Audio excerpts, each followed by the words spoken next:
గణేశాయ నమః, గాయత్రీదేవి నమః, మహాసరస్వతి నమః, మాతాపితృభ్యో నమః. ముందుగా ప్రేక్షక వీక్షణ మహాశీలందరికీ కూడా నమస్కారం. అయితే 29వ తారీఖు మార్చి 2026 ఆదివారం నుండి 4వ తారీఖు ఏప్రిల్ 2026 శనివారం వరకు కూడా ఈ వారం ద్వాదశ రాశుల వారికి కూడా ఎలా ఉండబోతుందో చూద్దాం. ఇక కన్యా రాశి వారి యొక్క ఫలితాలు. అయితే ఈ వారం మీ గోచార గ్రహగతులు కనుక చూసుకున్నట్లయితే చేసే పని యందు శ్రద్ధ, ఓర్పు, సహనం బాగా పెరుగుతాయి. చురుగ్గా ఉంటారు, చక్కని జ్ఞాపకశక్తి పెరుగుతుంది, అందరినీ ఆకట్టుకునే ప్రయత్నం చేస్తారు. ఎట్టి పరిస్థితుల్లో కూడా మీరు అనుకున్న పనులు పూర్తి చేసి దాకా కూడా ఈ వారం నిద్రపోరని చెప్పొచ్చు. అంత పట్టుదలతో అనుకున్న పనులు పూర్తి చేస్తారు. మంచి తెలివితేటలు అయితే పెరుగుతాయి. మీ మనసులో ఉండేటటువంటి భావాలని, కష్టసుఖాలని ప్రేమించిన వాళ్ళతో పంచుకోగలుగుతారు. జీవితాన్ని మలుపు తిప్పేటి ప్రయత్నాలు చేయగలుగుతారని చెప్పొచ్చు. మంచి అవకాశాలు ఈ వారం రాబోతున్నాయి. మీ తెలివితేటలే మీ పెట్టుబడి అవుతాయని చెప్పొచ్చు. ఇతర దేశాల్లో ఉండే భారతీయులకు కూడా ఉద్యోగ సమస్య నుంచి బయటపడగలుగుతారు.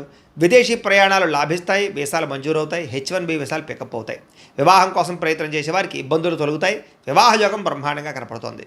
పిల్లలకి సంబంధించి చదువుల కోసము, పిల్లల ఉద్యోగాల కోసము, వ్యాపారాల కోసము, వివాహాల కోసము కృషి చేస్తారు. శుభవార్తలు వింటారు. విడిపోయినటువంటి ప్రేమికులు తిరిగి కలిసే అవకాశాలు బాగా కనపడుతున్నాయి. భార్య భర్తలు తిరిగి కలిసి సంతోషంగా జీవించడానికి మంచి ప్రణాళికలు వేసుకోగలుగుతారు. కుటుంబ సమస్యలు పరిష్కరించుకోగలుగుతారు. ఆదాయపరంగా అంతంత మాత్రమే ఆదాయ లాభాలే కనపడుతూ ఉన్నా కూడా సమయానికి అవసరానికి డబ్బులు చేతికి అందుతాయని చెప్పచ్చు. కుటుంబ సభ్యుల వల్ల ఖర్చులు అధికంగా కనపడుతున్నాయి కాబట్టి ఖర్చుల విషయంలో జాగ్రత్త. అప్పులు ఇచ్చినా అప్పులు తీసుకున్నా కూడా రుణ సమస్యలు పెరిగిపోతున్నాయి, జాగ్రత్త. కోర్టు వివాదాలు, పోలీస్ కేసులు, ఆస్తి వివాదాలు ప్రమాదం కనపడుతుంది, జాగ్రత్త. ఆరోగ్యం పట్ల మాత్రం ప్రత్యేక శ్రద్ధ వహించాలి. వ్యాయామం చేద్దామన్న కుదరని పరిస్థితులు, అనేక రకాల సమస్యలు, ఇతిబాతులు, ఇబ్బందులు కనపడుతున్నాయి కాబట్టి హెల్త్ కేర్ ఎక్కువ తీసుకోండి. ఎదుటి వారిని మాత్రం ఇష్టపడేలా మీరు వ్యవహరించగలుగుతారు. ఎక్కువ సమయం కుటుంబంతో గడపడానికి ప్రయత్నం చేస్తారు. మీరు ఎప్పటి నుంచో ఎదురు చూస్తున్నటువంటి అవకాశాలు మాత్రం మీకు వస్తాయని చెప్పచ్చు. మంచి నిర్ణయాలు తీసుకోవడం వల్ల అధిక మొత్తంలో డబ్బులు కూడా బాగా సంపాదించుకోగలుగుతారు.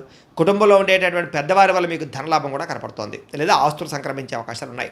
ఆహార అలవాట్లలో మార్పు తీసుకురావడం వల్ల, ఆరోగ్యంలో ప్రత్యేక శ్రద్ధ పెట్టడం వల్ల చాలా బ్రహ్మాండంగా ఈ వారం కనపడుతోంది. ఇంటిని, సంతానాన్ని, కుటుంబాన్ని మార్చే ప్రయత్నాలు లేదా పరిస్థితుల్ని అనుకూలంగా పరిచే అవకాశాలు, ఇంటి సమస్యలు పరిష్కరించుకునే అవకాశాలు ఈ వారం బాగా కనపడుతున్నాయి. విద్యార్థులకు కూడా గతంతో పోల్చుకున్నట్లయితే చదువు పట్ల ఆసక్తి బ్రహ్మాండంగా పెరుగుతుంది. చదవాలన్న కృషి, పట్టుదల బాగా పెరుగుతాయి. ఖర్చుల విషయంలో మాత్రం జాగ్రత్తలు తీసుకోవాలి, లేకపోతే విపరీతంగా ఖర్చులు పెరుగుతున్నాయి, జాగ్రత్త. విద్యార్థులకి చదువు పట్ల ఆసక్తి, ఉద్యోగ అవకాశాలు, అలాగే క్యాంపస్ సెలక్షన్స్లో మంచి మంచి ఉద్యోగాలు వచ్చే అవకాశాలు అయితే కనపడుతున్నాయి. అలాగే ప్రయోగాలు సక్సెస్ అవుతాయి. ఉద్యోగస్తులకి బాధ్యతాయుతంగా వ్యవహరించగలుగుతారు. ఉద్యోగాల అభివృద్ధి కనపడుతుంది. ఇంక్రిమెంట్లు, ప్రమోషన్లు పొందగలుగుతారు. అప్రయత్న కార్యసిద్ధి కనపడుతుంది. స్త్రీలకి ఇంటికి సంబంధించినటువంటి విషయాల పట్ల ప్రత్యేక శ్రద్ధ పెడతారు. ఇంటిని అందంగా తీర్చిదిద్దుతారు. గృహోపకరణ వస్తువులు కొనుగోలు చేస్తారు. భర్తతోటి, కుటుంబంతో సౌఖ్యాన్ని అనుభవిస్తారని చెప్పచ్చు.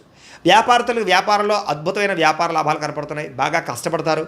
వ్యాపారంలో ఎక్కువ లాభాలు పొందడానికి కృషి చేస్తారు. తెలివితేటలు ప్రదర్శిస్తారు. కాబట్టి ఈ వారం అంతా కూడా కాలం సద్వినియోగపరుచుకునే ప్రయత్నం చేయండి అని ప్రత్యేకంగా తెలియజేస్తూ, అయితే ప్రేక్షకులకి ముఖ్యంగా మనకి ఏమిటయ్యా అన్నట్లయితే కనుక ఇప్పటిదాకా మేము చెప్పినటువంటి ఈ ఫలితాలన్నీ కూడా గోచార ఫలితాలు. అంటే ఈ రాశిలో ఉండేటటువంటి కోటాను మంది అందరికీ వర్తిస్తాయి. కాబట్టి ఆ రకంగా వినే ప్రయత్నాన్ని చేయండి. ఒకవేళ మీ పర్సనల్ జాతకం అంటే మీకు ఒక్కరికి ఎలా ఉందో తెలుసుకోవాలి అన్నా, లేదా ఏదైనా సమస్యలతో ఇబ్బంది పడుతూ ఉన్నా, దానికి మీ date of birth, time, place of birth, మీ పేరు మా వాట్సాప్ నెంబర్కి మెసేజ్ పెట్టినా, లేదా మాకు ఫోన్ చేసినా కూడా మీ జాతకం ఎలా ఉందో చూసి చెప్పే ప్రయత్నాన్ని చేస్తాము. లేదా ఏదైనా సమస్యలతో ఇబ్బంది పడుతూ ఉంటే కనుక వాటికి పరిహారాలు చెప్పడం కానీ, లేదా పరిహారాలని మా పీఠంలో ఉండే బ్రాహ్మణుల ద్వారా ఈ రకంగా జపాలు అని, ఈ రకంగా మండప ఆరాధనలు, ఈ రకంగా అభిషేకాలు, ఈ రకంగా హోమాలు నిర్వర్తింపచేసి వీటికి సంబంధించినటువంటి ప్రసాదాన్ని మీకు కొరియర్ ద్వారా పంపించే ప్రయత్నం చేస్తాం.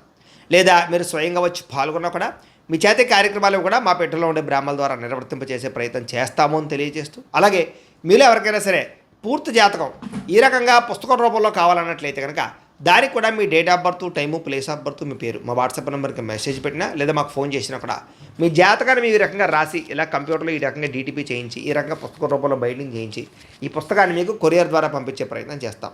ఇందులో మీ పూర్తి జాతకం అంతా కూడా రాసి ఉంటుంది. చక్కగా చదువుకోవచ్చు. కాబట్టి మీరు ఎవరికైనా సరే పూర్తి జాతకం కావాలన్నా కూడా మమ్మల్ని సంప్రదించవచ్చు అని తెలియజేస్తూ, అలాగే ఇంట్లో డబ్బు నిలబడకపోవడము, ఆర్థిక ఇబ్బందులు, రుణబాధలు, వ్యాపారాలు సరిగ్గా సాగకపోవడము, ఇలాంటి సమస్యలతో ఇబ్బంది పడుతూ ఉంటే కనుక అలాంటి వాటికి ఇలాంటి ధనజన వశీకరణ యంత్రం అని ఉంటుంది. లేదా నరదిష్టి వల్ల కానీ, నరఘోష వల్ల కానీ, ఇంట్లో కానీ, వ్యాపార సంస్థల్లో కానీ ఇబ్బందులు పడుతూ ఉంటే కనుక అలాంటి వాటికి ఇలాంటి నరఘోష యంత్రం అని ఉంటుంది. లేదా ఇంట్లో మనశ్శాంతి లేకపోవడము, నిద్ర పట్టకపోవడము, పీడకలలు రావడము, కుటుంబ కలహాలు, ఆస్తి వివాదాలు, కోర్టు వివాదాలు, పోలీస్ కేసులు, లేదా శత్రువులు బాగా ఇబ్బంది పెట్టడము, ఎవరన్నా ప్రయోగం చేసేసారని అనుమానాలు రావడము, ఇలాంటి సమస్యలతో ఇబ్బంది పడుతూ ఉంటే కనుక అలాంటి వాటికి ఇలాంటి శూలుని దుర్గా యంత్రం అని ఉంటుంది. కాబట్టి ఈ యంత్రాల్లో ఏ యంత్రం కావాల్సినా సరే మీరు మాకు గోత్రాలు పేర్లు తెలియజేసినట్లయితే మీ గోత్రనామాలతోటి యంత్రాలకి పూజలు, జపాలు, హోమాలు నిర్వర్తింపజేసి మీకు కావలసినటువంటి యంత్రాన్ని మీకు కొరియర్ ద్వారా పంపించే ప్రయత్నం చేస్తాం. కాబట్టి యంత్రంలో ఏ యంత్రం కావాలన్నా కూడా మమ్మల్ని సంప్రదించవచ్చు అని తెలియజేస్తూ, అలాగే ఇప్పటిదాకా మేము చెప్పినటువంటి ఈ ఫలితాలన్నీ కూడా మీకు దగ్గరగా వచ్చేలేదా అనే విషయాన్ని కామెంట్ రూపంలో పెట్టండి, మీకు రిప్లై ఇస్తాం. లేదా ఏదైనా సందేహాలు ఉన్నా కూడా కామెంట్ రూపంలో పెట్టండి, మీకు రిప్లై ఇచ్చే ప్రయత్నం చేస్తామని తెలియజేస్తూ, అలాగే ఈ వీడియో కనుక మీకు నచ్చినట్లయితే కాస్త లైక్ చేయండి, అందరికీ షేర్ చేయండి. ఇంకా ఎవరైనా ఈ ఛానల్ కనుక సబ్స్క్రైబ్ చేసుకోవడం ఉన్నట్లయితే కనుక కాస్త సబ్స్క్రైబ్ చేసుకోవాల్సిందిగా మనస్ఫూర్తిగా ఆశిస్తూ, గోబ్రాహ్మణేభ్యః శుభమస్తు నిత్యం, లోకాः సమస్తాः సుఖినో భవంతు, స్వస్తి.